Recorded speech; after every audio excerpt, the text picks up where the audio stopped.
রাধে রাধে। তা দেখুন 41 নম্বর শ্লোক, 41 নম্বর শ্লোক, হ্যাঁ।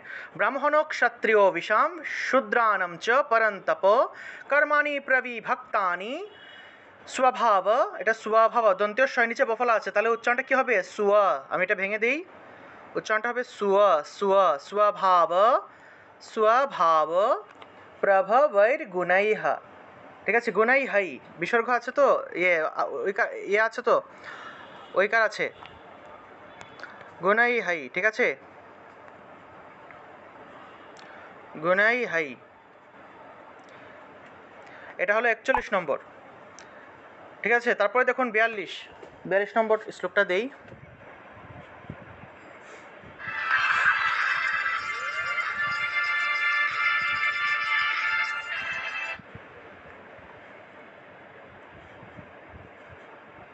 এগুলো আপনারা নোট করতে হবে, কিন্তু আপনারা যারা যারা নোট করছেন না তারা কিন্তু পরে আপনাদের অনেক কষ্ট হবে। আপনারা আমাকে নোট দেখাতে হবে, নোট না দেখালে কিন্তু আপনারা সার্টিফিকেট পাবেন না। আপনারা যে সম্পূর্ণ গীতাটা নোট করছেন, এটা আমি একদম গত বছর থেকে একদম প্রথম থেকে বলে আসতেছি যে আপনারা নোট করেন, নোট করেন। যারা যারা নোট করেন নাই তাদের অনেক কষ্ট হয়ে যাবে। তারপর দেখুন 42 নম্বর, সম দম স্তপ স্তপ শৌচম, শৌচম শান্তি, কযুগ মূর্ধন্য স, শান্তি, শান্তি রার্জবম, বা এটা শান্তির বলে তারপরে আকারটা আ হিসেবে উচ্চারণ করতে পারেন। শান্তির আর্জবম, আর্জবম এব চ, একারটা এ হয়ে যাবে, এব চ জ্ঞানম, বিজ্ঞান, বিজ্ঞানম আস্তিক্য, আস্তিক্যম,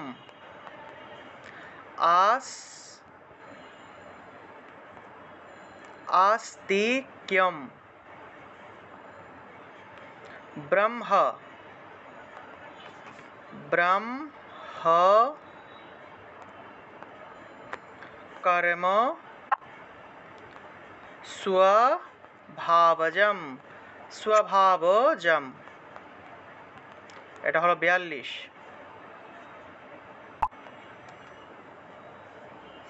আচ্ছা আচ্ছা, আপনারা যে এই যে কোর্সটা করতেছেন, এই যে আপনারা সম্পূর্ণ গীতাটা কমপ্লিট করছেন, বিশেষ করে যারা যারা অর্ধেক করছেন, এইভাবে কখনো কোনো কোর্স পাইছেন? এইভাবে প্রত্যেকটা শ্লোক ভেঙে ভেঙে এরকম নোট দেওয়া বা এরকম ভেঙে ভেঙে দেখানো প্রত্যেকটা শ্লোক, এরকম কি কখনো আপনারা কোনো কোর্স পাইছেন এর আগে?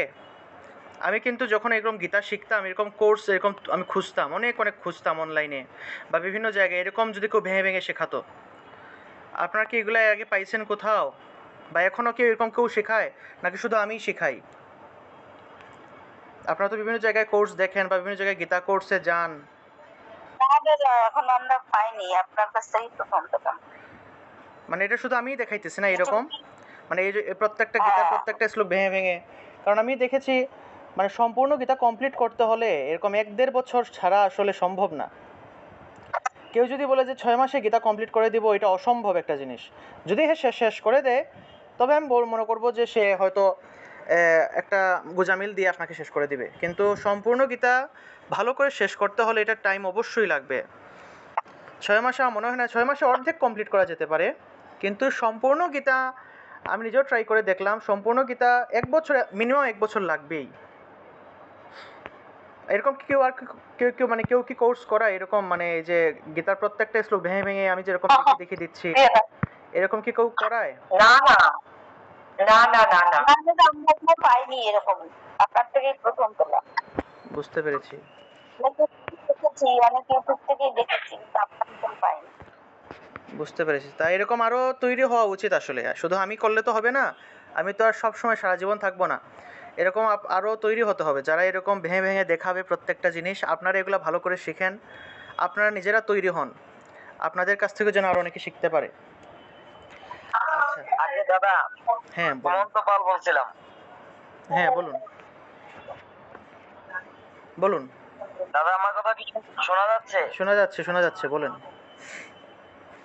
আচ্ছা দাদা, আমাদের একজনে আমাদের গীতা স্কুলের জন্য 50 আমাদের তো স্টুডেন্ট কম, আপাতত মোটামুটি 30-32 জনের মতো আছে। 50টা গীতা দান করেছে দাদা। আগামী শুক্রবারে আর কি আমাদের গীতা স্কুলে গীতা দান করা হবে, বাচ্চাদের গীতা দেওয়া হবে। ওইখানে মোটামুটি ক্লাস 1 কিংবা শিশু শ্রেণী থেকে আপনার নবম শ্রেণী পর্যন্ত আছে।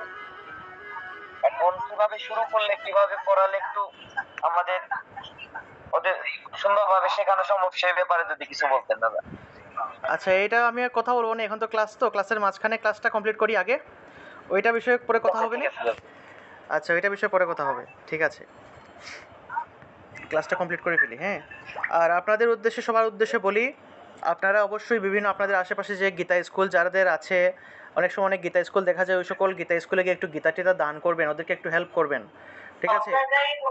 এখানে আপনারা যারা যারা আছেন, আপনারা দেখবেন যারা, বিশেষ করে যারা, যাদের একটু প্রভাবশালী বা অবস্থাশালী যারা আছেন, যাদের অনেক ভালো টাকা পয়সা আছে, ভগবান যাদেরকে দিয়েছেন অনেক বেশি বেশি, তারা একটু চেষ্টা করবেন যেন আপনারা আপনাদের আশেপাশে বিভিন্ন যে গীতা স্কুল যেগুলো আছে বা বিভিন্ন যে ধর্মীয় যে প্রতিষ্ঠান আছে, সেগুলো একটু মাঝে মধ্যে একটু দান করার চেষ্টা করবেন সেগুলোতে, ঠিক আছে। একটা গীতা স্কুল চালাতে হলে কিন্তু অনেক জিনিস প্রয়োজন হয়, গীতার প্রয়োজন হয়, একটা বোর্ডের প্রয়োজন হয়, বোর্ডের লেখার জন্য কলমের প্রয়োজন হয়, অনেক কিছুর প্রয়োজন হয়, খাতা কলম, অনেক কিছুর প্রয়োজন হয়।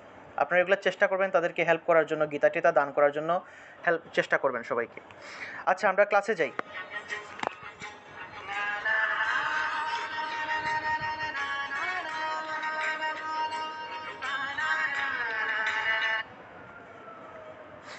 আচ্ছা, আমরা ক্লাস আরম্ভ করি।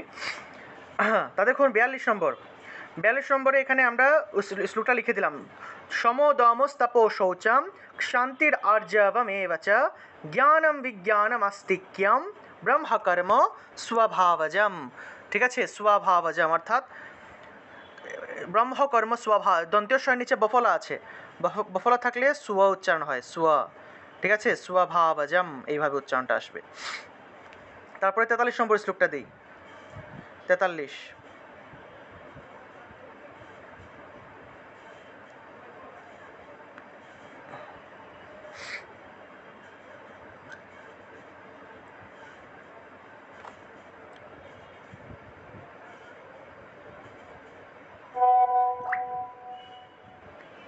হুম, 43 নম্বর দেখুন, শৌচম, শৌচম আছে, শৌচম হবে না শৌচম হবে, এটা শৌচম, এটা একটু দেখি আমরা। আপনারা সবাই অ্যাপটা ডাউনলোড করে রাখবেন অবশ্যই, গৌর গীতা যে অ্যাপটা আছে সেটা ডাউনলোড করবেন।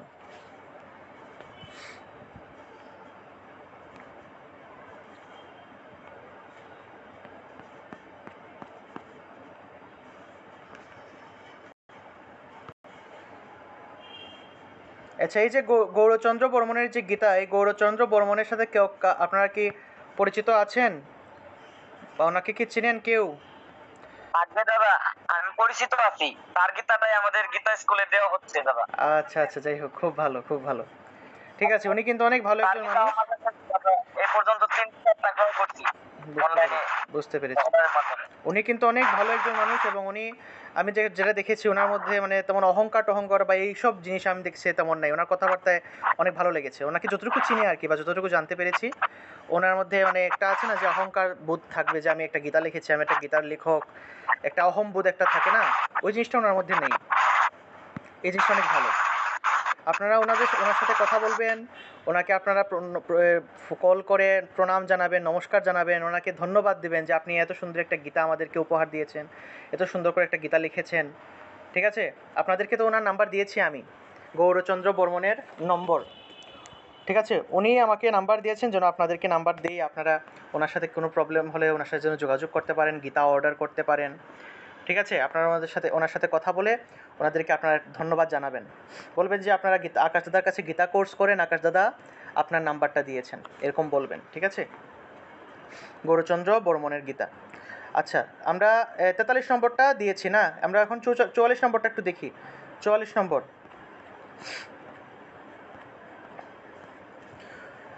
আচ্ছা, শৌর্যম, হ্যাঁ এটা শৌর্যমই হবে, শৌর্যম তেজা, শৌর্যম লেখা, শৌর্যম, তাহলে উচ্চারণ কী হবে? शौर्यं शौर्यं तेज धृति धृतिर दाक्ष्य दाक्ष्य दाक्ष्यम ধৃতির দাক্ষ্যম তারপরে যুদ্ধে যুদ্ধে আছে উচ্চারণ হবে যুদ্ধে চাপ্য পলায়নম দানম দানম ঈশ্বর ঈশ্বর ভাবশ্চ বা ভাবশ্চ এইভাবেও পাঠ করতে পারেন ভাবঃ চ অথবা যদি তালবস্যটাকে যদি আলাদা না করেন তাহলে ভাবশ্চ বা পাঠ করতে হবে আর যদি তালবস্যটাকে যদি আলাদা করে ফেলেন আলাদা করলে হসন্তযুক্ত তালবস্য আসবে সেটা হয়ের মতো উচ্চারণ হবে ভাবঃ চ ক্ষাত্রাম কযুগ মূর্ধন্যস্য ক্ষা ক্ষাত্রাম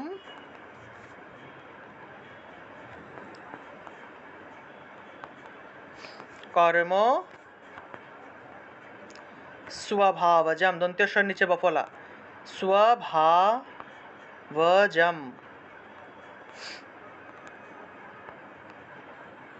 এটা হলো 43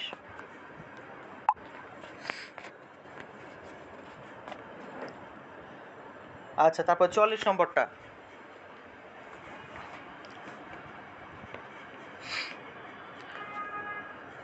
আসলে ক্লাসের কারণে আপনাদের সাথে কথা বলতে পারি না ভালো করে এই আমাদের এই 18টা অধ্যায় কমপ্লিট হয়ে গেলে আপনাদের সাথে বিভিন্ন বিষয় নিয়ে কথা বলবো ঠিক আছে 2 মাস আমরা বিভিন্ন বিষয় নিয়ে কথা বলবো আর অনেক এক্সট্রা জিনিস শিখবো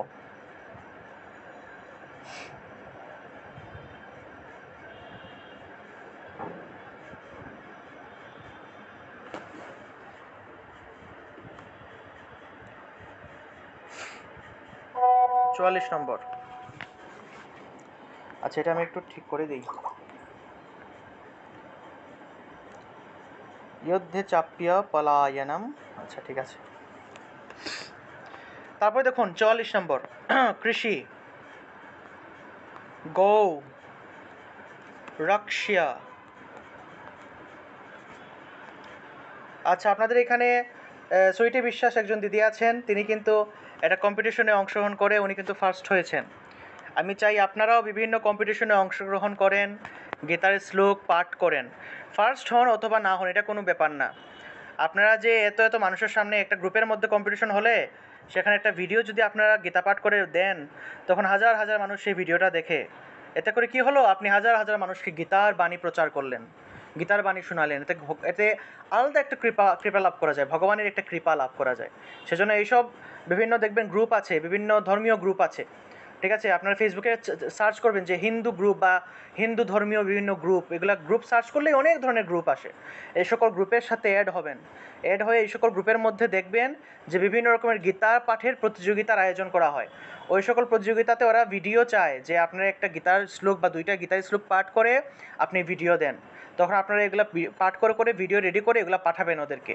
ওরা ওদের গ্রুপের মধ্যে সেগুলাকে আপলোড করবে তখন দেখা গেল আপনি আপনার কারণে অনেক অনেক মানুষ গীতার শ্লোকগুলো শুনতেছে গীতা পাঠ শুনতেছে ঠিক আছে এগুলো তো অংশগ্রহণ করা উচিত আর এখানে যদি ফার্স্ট হন তাহলে তো অনেক ভালো ফার্স্ট হন বা সেকেন্ড হন এগুলো তো অনেক ভালো তবে আমার কথা হলো আপনারা অংশগ্রহণ করেন এগুলাতে ঠিক আছে দেখবেন অনেক ভালো লাগছে তা আমাদের সুইটি বিশ্বাস যে দিদি আছেন ওনাকেও কংগ্রেচুলেশনস জানাই উনি ফার্স্ট হয়েছেন প্রথম রাউন্ডে এটা অনেকগুলো রাউন্ড হয় ধর্ম ও জ্ঞানের সন্ধানে একটা গ্রুপ আছে ওই গ্রুপের মধ্যে অংশগ্রহণ করছেন উনি তা উনি প্রথম রাউন্ডে ফার্স্ট হয়েছেন আশা করি একদম ফাইনাল রাউন্ড পর্যন্ত তিনি যেন যান ঠিক আছে আশীর্বাদ রইল ওনার জন্য শুভকামনা রইল আচ্ছা কৃষি গৌরক্ষ্য वाणिज्य वैश्य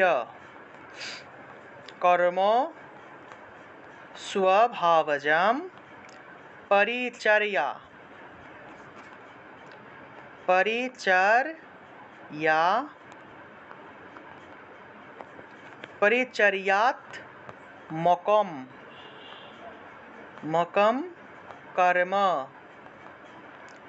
शूद्र शूद्र শূদ্রিয়, ঠিক আছে, শূদ্র স্যাপি, স্যাপি স্বভাবজম, স্বভাবজম, ঠিক আছে। এটা হলো 44 নম্বর। আপনাদের কাছে রিকোয়েস্ট, আপনারা এগুলা নোট করে নেবেন, কোনোভাবে এগুলা বাকি রাখবেন না, শিখুন নতুন একটি ভাষা। এগুলা কোনোভাবে বাকি রাখবেন না, এগুলা নোট নোট কমপ্লিট করে ফেলবেন। গীতার 18টা অধ্যায়ের প্রত্যেকটা অধ্যায়ে আমি নোট চাই। আর যারা বিশেষ করে নবম অধ্যায় থেকে আরম্ভ করছেন, মানে গীতার অর্ধেক থেকে যারা আরম্ভ করছেন, তাদের জন্য সুখবর হলো এই ব্যাচটা শেষ হলেই আমি আবার গীতার প্রথম অধ্যায় থেকে নবম অধ্যায় পর্যন্ত আবার গীতার অর্ধেকের ব্যাচ আরম্ভ করব। তখন সেই ব্যাচে আপনারা ভর্তি হয়ে প্রথম অর্ধেক শেষ করে ফেলবেন। আপাতত যারা অর্ধেক কোর্সে ভর্তি হয়েছিলেন নবম অধ্যায় থেকে বা দশম অধ্যায় থেকে যারা ভর্তি হয়েছেন, দশম অধ্যায় থেকে 18 অধ্যায় পর্যন্ত আপনারা এই 9টা অধ্যায় নোট করবেন। আচ্ছা, তারপর দেখুন সুয়ে সুয়ে, সুয়ে সুয়ে কর্ম ন্য় ভি রতঃ, রতঃ কর্মণ্যভিরতঃ সন সিদ্ধি, সংসিদ্ধিম লভতে নরঃ स्वकर्म, स्वकर्म निरतः सिद्धिम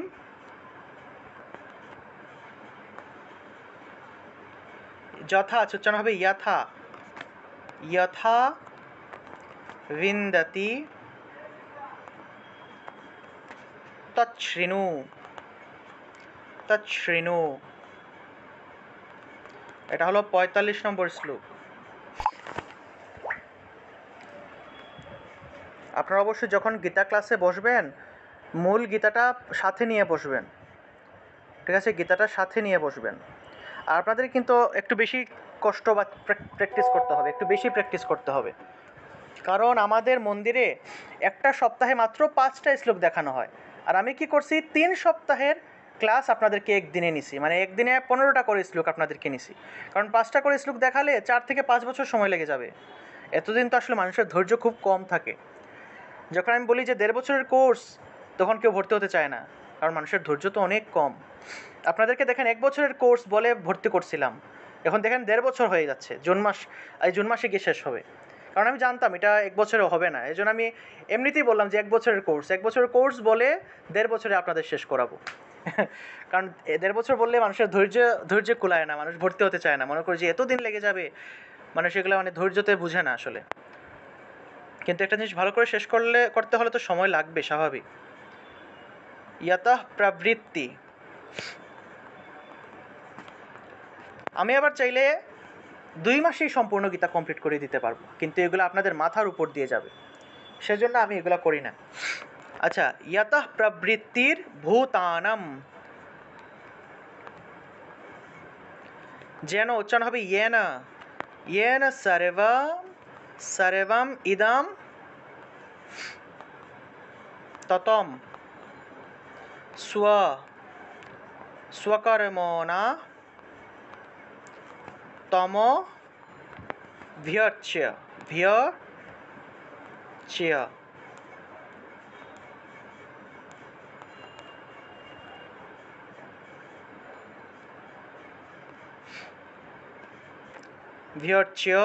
सिद्धिम दय धय सिद्धिम विन्दति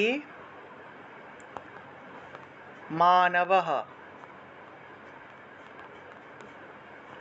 46 নম্বর, यतः प्रवृत्तिर्भूतानां येन सर्वमिदं ततं स्वकर्मणा तमभ्यर्च्य सिद्धिं विन्दति मानवः।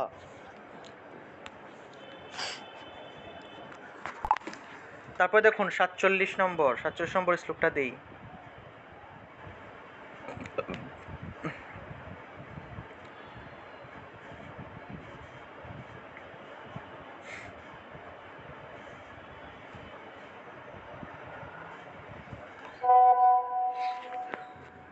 শ্রেয়ান স্বধর্ম বিগুণঃ।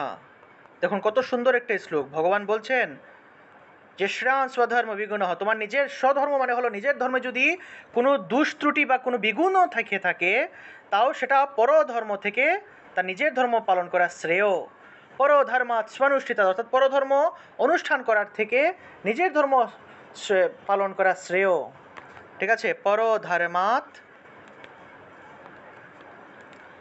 ভগবান জানতেন যে একটা সময় মানুষ কি ওদের ধর্ম চেঞ্জ করার একটা পরিকল্পনা করবে, মানুষের মাথার মধ্যে চলে আসবে যে ধর্ম পরিবর্তন করা। দেখবেন অনেক অনেক মানুষ আছে যাদের ব্রেন ওয়াশ করে ধর্মান্তরিত করে ফেলে। ভগবান এটার জন্য আসলে এটা বলেছেন যে শ্রেয়ান স্বধর্ম বিগুণঃ পরো ধর্মাৎ স্বানুষ্ঠিতাৎ, অর্থাৎ অন্যের ধর্ম পরধর্ম অনুষ্ঠান করা থেকে বিরত থেকো। নিজের ধর্মের মধ্যে দুষ্ত্রুটি থাকলেও নিজের ধর্ম পালন করা শ্রেয়। ঠিক আছে, স্বধর্মে নিধনম শ্রেয় পরো ধর্ম ভয়াবহ।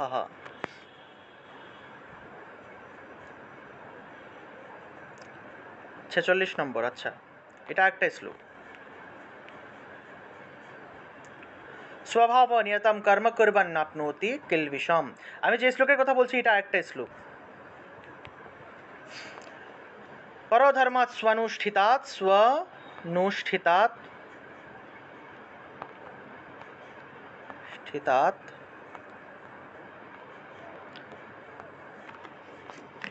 তয়ের নিচে হসন্ত, তয়ের নিচে হসন্ত দিলে সেটা তৎ হিসেবে উচ্চারণ করা যায়। ঠিক আছে, স্বভাব স্বভাব নিয়তম কর্ম কুর্বন নাপ্নোতি, কুর্বন নাপ্নোতি, নাপ্নোতি, অথবা এটাকে একটু ভেঙে দিই, কুর্বন নাপ্নোতি কিলবিষম, কিলবিষম।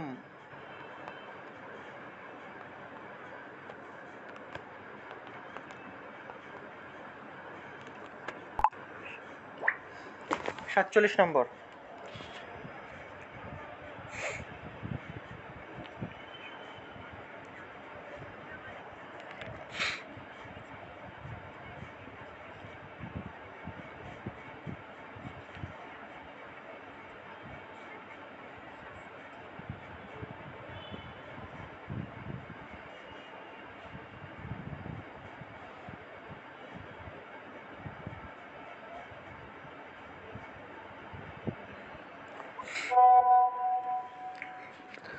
सहजम कर्म कौन्तेय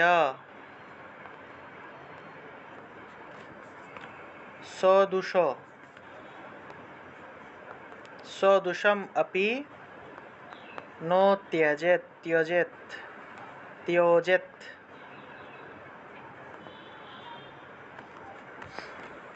सर्वारंभा, তো এর নিচে অসন্ত থাকলে তৎ হিসেবে উচ্চারণ হবে सर्वारंभा, ময় ভয়, सर्वारंभा हि दोषेण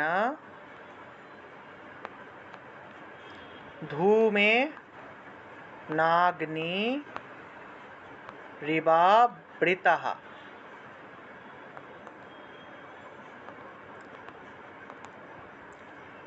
48 নম্বর। আর দুইটা শ্লোক দেখাবো, 50 পর্যন্ত রাখবো আজকে।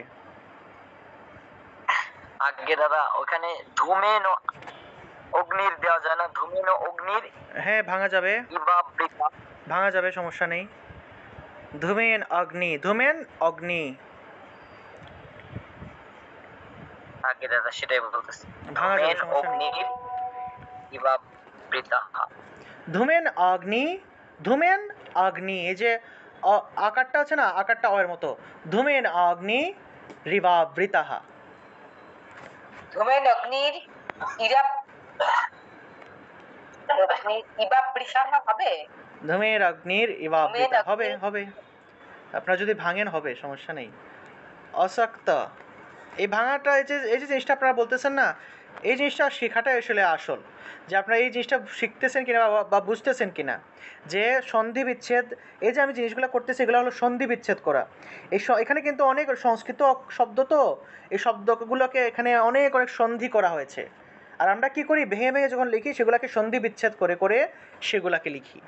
ছোটোবেলা আমরা সন্ধি বিচ্ছেদ শিখেছিলাম বাংলা ব্যাকরণে। এই সন্ধি বিচ্ছেদের নিয়মটা আসলে আপনারা যদি বুঝতে পারেন তাহলেই অনেক। আচ্ছা, আসক্ত বুদ্ধি সর্বত্র জিতাত্মা, জিতাত্মা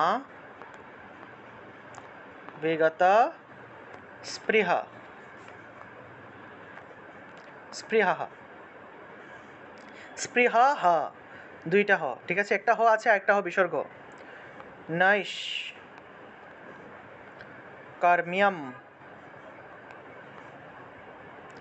সিদ্ধিম, দয় ধয়, সিদ্ধিম পরমাম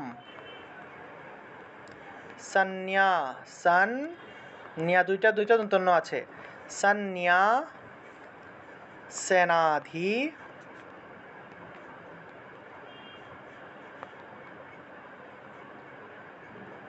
গচ্ছতি।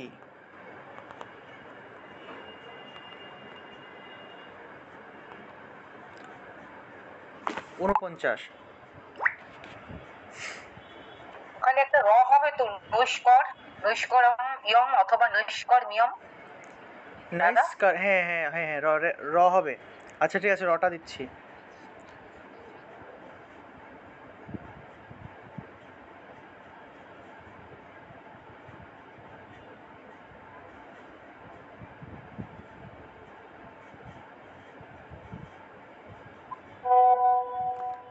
রটা দিচ্ছি। হ্যাঁ, নৈষ্কার মিয়াম, হ্যাঁ নৈষ্কার মিয়াম, নৈষ্কর্ম্যম সিদ্ধিম পরমাম সন্ন্যাসেনাধিগচ্ছতি। তারপরে সিদ্ধিম, দয় ধয়, সিদ্ধিম প্রাপ্ত যথা ব্রহ্ম। বর্তমানে আমাদের সিলেটে কিন্তু চারদিকে কিন্তু অনেক বন্যার প্রকোপ। বিশেষ করে আমাদের সিলেট বিভাগটা তো ভারতের মেঘালয় রাজ্যের পাশে। আমাদের বাসা থেকেও কিন্তু মেঘালয় রাজ্যের এই যে পাহাড়গুলো দেখা যায়। অর্থাৎ পাহাড়ে যখনই বৃষ্টি হয় ভারতে, তখন পাহাড়ের সকল জল এসে আমাদের সিলেটের মধ্যে বন্যা করে ফেলে। অর্থাৎ পাহাড়ের মধ্যে একটু বৃষ্টি হলেই সকল পাহাড়ের জল আমাদের বাংলাদেশে চলে আসে, আমাদের সিলেটের অঞ্চলে চলে আসে। যার ফলে যারা বিশেষ করে এই এই সীমান্তের কাছাকাছি যারা যে সকল গ্রামগুলো বা এলাকাগুলো আছে সেগুলো বন্যা কবলিত হয়ে যায়।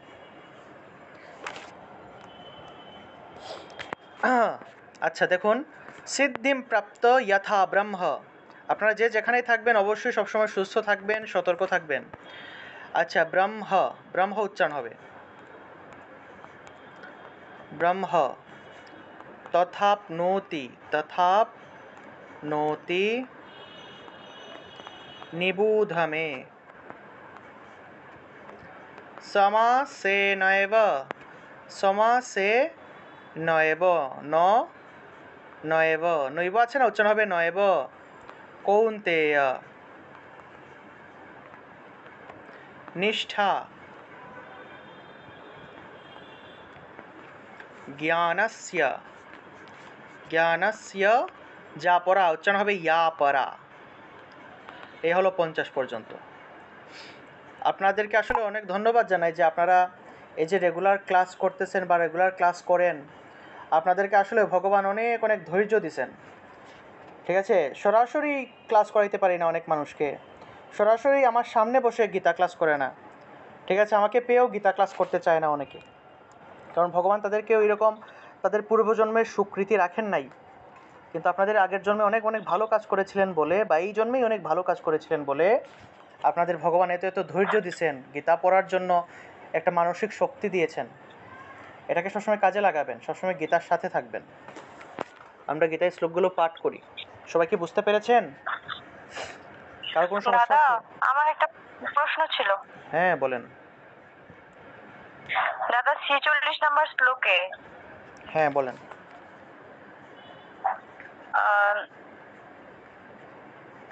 40 নাম্বার 46 নম্বর। দাদা ওই যে